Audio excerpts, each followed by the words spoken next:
ഇന്നത്തെ റെസിപ്പി നല്ലൊരു കോഴിക്കട്ടയാണ് കേട്ടോ. ഒട്ടും വിള്ളൽ വീഴാതെ നല്ല സോഫ്റ്റായിട്ട് എങ്ങനെ കോഴിക്കട്ട ഉണ്ടാക്കിയെടുക്കാൻ നോക്കാം. ആദ്യം തന്നെ നമുക്കതിൻ്റെ ഫില്ലിങ് റെഡിയാക്കാം. അതിനായിട്ട് 3/4 കപ്പാണ് ഞാനിവിടെ ശർക്കര എടുത്തിരിക്കുന്നത്. അതിലേക്ക് ഒരു അര സ്പൂണിനടുത്ത് ഏലക്ക പൊടിച്ചതും കൂടെ ചേർത്ത് ഒരു 1/4 കപ്പ് മാത്രം വെള്ളം ഒഴിച്ചു കൊടുത്ത് ഇതൊന്ന് ഉരുക്കിയെടുക്കണം. ഇത് നന്നായിട്ട് ഉരുകി വന്ന ശേഷം കല്ലും മണ്ണും ഒക്കെ ഉള്ള ശർക്കരയാണെങ്കിൽ ഇതൊന്ന് അരിച്ചെടുക്കണേ. ഇതിപ്പോൾ ഈ കിടക്കുന്നത് ഏലക്കാപ്പൊടിയുടെ കഷ്ണങ്ങളാണ് കേട്ടോ. ഇവിടെ എടുത്തത് നല്ല ശർക്കരയായിരുന്നു, അതുകൊണ്ട് ഞാനിത് അരിച്ചെടുത്തിട്ടില്ല. കല്ലും പൊടിയുള്ള ശർക്കരയാണെങ്കിൽ അത് അരിച്ചെടുത്ത ശേഷം അതിലേക്ക് 1 കപ്പ് തേങ്ങ ചിരകിയത് ചേർക്കാം. ഈ തേങ്ങ ചിരകിയതൂടെ ചേർത്ത് ഇത് നന്നായിട്ട് തന്നെ വിളയിച്ചെടുക്കണം. ഒട്ടും തന്നെ വെള്ളമില്ലാതെ ആ വെള്ളമൊക്കെ നന്നായിട്ട് വറ്റി തേങ്ങ നന്നായിട്ട് വിളഞ്ഞു വരണം. വെള്ളത്തിൻ്റെ അംശം ഇരുന്നാൽ നമ്മൾ കോഴിക്കട്ടയുടെ അകത്ത് ഇത് ഫില്ല് ചെയ്ത് ആവി കയറ്റിയെടുക്കുമ്പോൾ ആ വെള്ളം പുറത്തേക്ക് ഇറങ്ങി വന്ന് കോഴിക്കട്ട പൊട്ടിപ്പോകാനായിട്ട് ചാൻസ് ഉണ്ട്. നമ്മുടെ കോഴിക്കട്ട പെർഫെക്റ്റ് ആയിട്ട് കിട്ടാൻ ഏറ്റവും ആദ്യം ശ്രദ്ധിക്കേണ്ട കാര്യം ഇതുപോലെ ഇത് വിളയിച്ചെടുക്കുക എന്നുള്ളതാണ്. ഇനി നമുക്ക് പൊടി കുഴച്ചെടുക്കാം. ആദ്യം തന്നെ ഇതിലേക്ക് ആവശ്യമുള്ള വെള്ളം തിളപ്പിച്ചെടുക്കണം. 2 കപ്പ് പൊടിക്ക് 2 കപ്പാണ് കേട്ടോ വെള്ളം എടുക്കേണ്ടത്. അതിലേക്ക് ഒരു 1/4 സ്പൂണിൽ കുറച്ചുകൂടെ കൂടുതൽ വേണേ ഉപ്പ്, 2 സ്പൂൺ പഞ്ചസാര കൂടെ ചേർക്കുന്നുണ്ട്. വെള്ളം ഇനി നന്നായിട്ട് തിളച്ച് വരണം.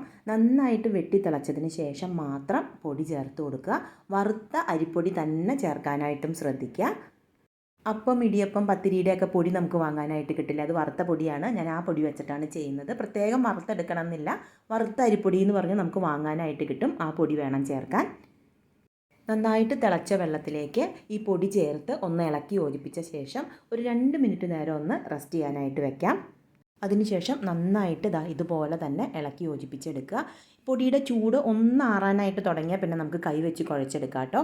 നന്നായിട്ട് കൈകൊണ്ട് തന്നെ കുഴച്ചെടുക്കാം. 1 സ്പൂൺ നെയ്യ് കൂടെ വേണമെങ്കിൽ ചേർത്താൽ കുറച്ചുകൂടെ രുചി കിട്ടും കേട്ടോ. അത് ആവശ്യമാണെങ്കിൽ 1 സ്പൂൺ നെയ്യ് കൂടെ ചേർത്ത് നിങ്ങൾക്കിത് കുഴച്ചെടുക്കാം.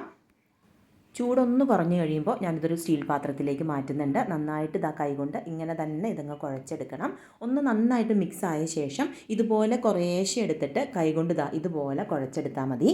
കയ്യിൽ ഒട്ടിപ്പിടിക്കുന്നുണ്ടെങ്കിൽ ഈ സമയത്ത് കുറച്ച് നെയ്യ് വല്ലതും കയ്യിൽ പുരട്ടി കൊടുത്തിട്ട് ഇതുപോലെ കുഴച്ചെടുത്തോളൂ കേട്ടോ. ഇപ്പോൾ നമ്മൾ മാവ് നന്നായിട്ട് തന്നെ കുഴച്ചെടുത്തിട്ടുണ്ട്. ഒട്ടും ഒട്ടിപ്പിടിക്കാതെ നല്ല സോഫ്റ്റായിട്ട് തന്നെ കിട്ടിയിട്ടുണ്ട്. ഇനി ഇത് ഈക്വൽ സൈസിലുള്ള ബോൾസ് ആക്കി എടുക്കണം. ഈ ഒരളവിന് ഏകദേശം ഒരു 11 കോഴിക്കട്ട ഉണ്ടാക്കിയെടുക്കാനായിട്ട് പറ്റും കേട്ടോ നമുക്ക്. ഇനി കയ്യിൽ കുറച്ച് നെയ്യ് പുരട്ടി കൊടുത്ത ശേഷം ഇതുപോലെ ബോൾ എടുത്ത് ഇതുപോലെ ഒന്ന് ചെറിയൊരു റൗണ്ട് ഷേപ്പിലേക്ക് ആക്കിയെടുക്കാം. ഇനി ഇതിൻ്റെ നടുക്ക് നമ്മൾ വിളയിച്ച് വെച്ചിരിക്കുന്ന തേങ്ങ വെച്ച് നന്നായിട്ടങ്ങ് ഉരുട്ടിയെടുത്താൽ മതി. അപ്പോൾ ഉരുട്ടുമ്പോൾ പ്രത്യേകം ശ്രദ്ധിക്കുക, ഒട്ടും വിള്ളലുണ്ടാവരുത്. എല്ലാ സൈഡും നമ്മുടെ ആ മാവ് കൊണ്ട് കവറായിട്ടുണ്ടാവണം. ഇനി കൈ കൊണ്ട് ഇതുപോലെ ഒന്നുകൂടെ അങ്ങ് ഉരുട്ടിയെടുത്താൽ മതി. അപ്പോൾ നമ്മൾ കോഴിക്കട്ട ഉണ്ടാക്കുമ്പോൾ പൊട്ടാതിരിക്കണമെങ്കിൽ ഇതുപോലെ തന്നെ നമ്മളത് ഉരുട്ടിയെടുക്കണം. ഇത്ര ആയാൽ നമുക്ക് പിന്നെ നമ്മുടെ കോഴിക്കട്ട ഒട്ടും പൊട്ടിപ്പോവില്ല. ഇപ്പോൾ നമ്മളെല്ലാ കോഴിക്കട്ടയും ഉരുട്ടിയെടുത്തിട്ടുണ്ട്. ഇനി ഇത് ആവി കയറ്റാൻ വെക്കുമ്പോൾ നമ്മൾ ഒരു കാര്യം ഒന്ന് ശ്രദ്ധിക്കുക. നമ്മൾ ആവി കയറ്റാൻ എടുക്കുന്ന ഈ തട്ട് സ്റ്റീലിൻ്റെ തട്ടാണെങ്കിൽ ഒട്ടിപ്പിടിക്കാനായിട്ട് ചാൻസ് ഉണ്ട്. അപ്പോൾ അടിയിൽ കുറച്ച് നെയ്യ് ഒന്ന് പുരട്ടി കൊടുത്ത ശേഷം നമ്മളിത് ആവി കയറ്റാനായിട്ട് വെക്കുക. അപ്പോൾ നമ്മുടെ ഈ കോഴിക്കട്ട ആ സ്റ്റീലിൽ ഒട്ടിപ്പിടിക്കില്ല. ഏതാണ്ട് 8 മുതൽ 10 മിനിറ്റിനുള്ളിൽ തന്നെ നമുക്കിത് വെന്ത് കിട്ടും. ഈ പറഞ്ഞ 1-2 കാര്യങ്ങൾ ശ്രദ്ധിച്ചാൽ ഒട്ടും പൊട്ടിപ്പോവാതെ നല്ല പെർഫെക്റ്റായിട്ടും നല്ല സോഫ്റ്റായിട്ടും നമുക്ക് കോഴിക്കട്ട ഉണ്ടാക്കിയെടുക്കാം. അപ്പോൾ ഒരിക്കലെങ്കിലും കോഴിക്കട്ട ഞാൻ ഈ പറഞ്ഞ പോലെ ഒന്ന് ഉണ്ടാക്കി നോക്കുക. ഫീഡ്ബാക്ക് അറിയിക്കുക. പുതിയൊരു വെറൈറ്റി റെസിപ്പി ആയിട്ട് നമുക്ക് വീണ്ടും